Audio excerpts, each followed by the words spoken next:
Welcome back to another quick tutorial for RPG developer Bakin.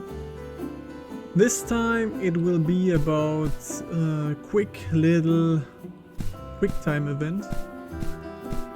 As you can see in this example here, you can use this to make your own system out of it. But let's have a look what happens. Let's play a reaction game. So I did not press anything and I did lose. Let's try it again. I did win because I pressed the D button. Oh, I did lose because I pressed the D button, but it asked me for the A button.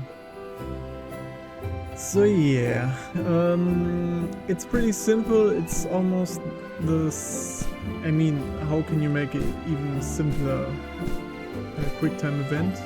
Let's have a look at the actual event. Okay, here is the event. So the complete event is running in this NPC, so no need for any common event. I mean, you could, but I made this so you have everything in here. When you talk to the NPC, the setup page is played because it has no conditions, and there is a little text showing up. Let's play a reaction game as you saw earlier, and then I'm assigning 1 to a local value. Those are the local values I use for this event. To counter fin, which means the counter is like this variable is just for adjusting the time it takes to lose the Quicktime event. So how fast you need to be in order to win or lose the event. So yeah, it's set to 1. Yeah, good. Let's have a look at the next one. It's the random number that is assigned to the variable random number. As you can see, I'm using advanced variable box operations here, and I'm using the random number from 1 to 4 because there are 4 options in this example. Like there can be A, S, D and W. So there are 4 options, 1, 2, 3 and 4. And then I'm turning a switch on called game start. Those are all local variables. So then we have a passive event that plays once the game start switch, local switch, is turned on. What happens here in the end? And this one, this is pretty important. It's, first of all, this is not, I mean, this could be a local value, but since I want to use it for different things in the game, in my game, I'm using a normal value, like a public value, if you want to call it this. And yeah, I'm using delta time, and I'm assigning the elapsed time from previous frames. So what this does, it irons out different frame rates, because if you're having a high frame rate, the time between those frames is shorter than if you had a very low frame rate.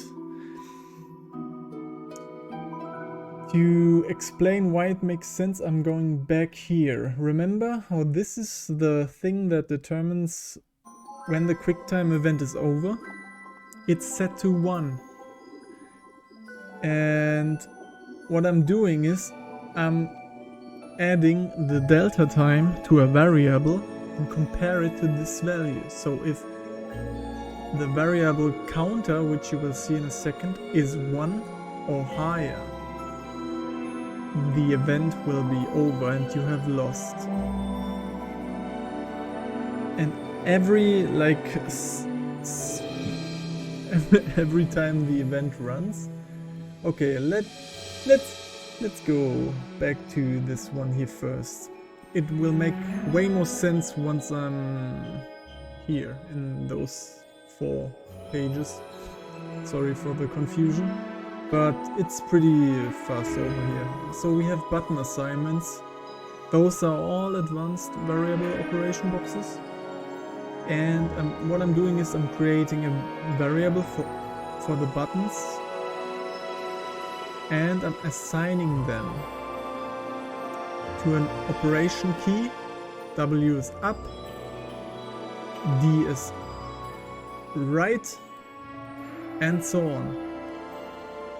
Yeah. Okay, let's go then to one of those here. Those are, like, depending on what the random number here is, one of those 4 event pages will be played. So if the game asks you for W, you're displaying a W on the screen. This is just a display string as an image on screen. And you can move this around where you want it to be. You can change the size, the color, and yeah, text effects, exactly. You can use a shadow outline on all those things. This one here is maybe important. I used the image slot 1. You can only have 1 image in 1 image slot. So if you're making an event and you struggle with your images because they are not showing up, you maybe have overlapping image numbers. So, next one. We have a condition check. Is the local variable counter less than counter fin? This is the one I talked about earlier, which determines how long the time is before you lose the event. And count is the variable that gets increased per time. So yeah, it checks if it isn't less than counter fin. So if you lose because the time is over, there is a neat little sound effect. You lose will be displayed, and also this is important if you don't want the image on your screen all the time. Yeah, you have to select the right image number to delete. Then I'm turning the game start switch off and assign 0 to the counter variable. It's like a reset basically.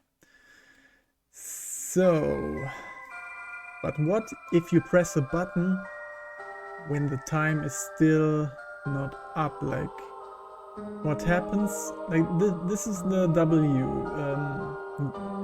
If the random number is 1, the game wants you to press W. So when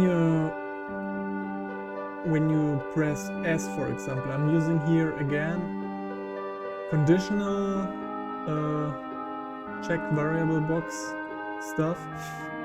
So I'm just checking, is the value of S bigger than 0? This is how I detect my button presses. So I'm first checking for the other buttons, because you could cheese the system and just press every button and some button will be right. But no, in this example I'm checking for the S button, for the A button and for the D button before I check for the W button.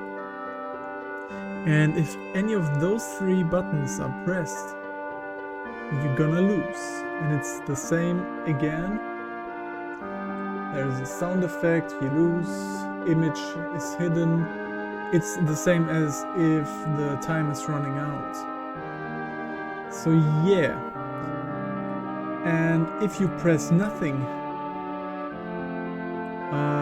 but the time is still running, what happens is I'm adding delta time, remember the time between frames, to the counter variable. This is where I was maybe a little confusing earlier. So this value delta time will be bigger if your frame rate is lower, and higher if your frame rate is higher. No, wait a minute. Lower. Oh my god, sorry. Forget what I just said. The value will be higher if your frame rate is lower, and lower if your frame rate is higher. Exactly, because if the frames are faster, the time between those frames is obviously very small. Why am I doing this? Because it will always take the same amount of time to reach the end of this condition here. So this variable is set to 1, and it will always reach the 1 in the same amount of time, because it adjusts to the frame rate. This is why I'm using frame rate here, delta time here. It's very commonly used in game